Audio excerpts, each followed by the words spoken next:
તો હર હર મહાદેવ એન્ડ જય દ્વારકાધીશ. તો તમારું સ્વાગત છે મારા નવા મિની વ્લોગમાં. તો જોઈ લ્યો ભાઈ, કપાસ માંડવીમાં પાણી ચાલુ છે.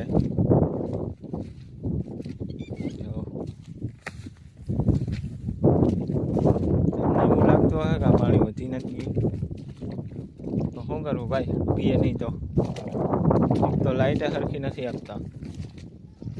દીના 50 આંચકા મારી જાય. એમાં શું કરે ભાઈ, હવે ગુજરાતી છોરા પાણી વારવા જવું જ પડે. ના જાય તો માંડવી એમની રહી જાય.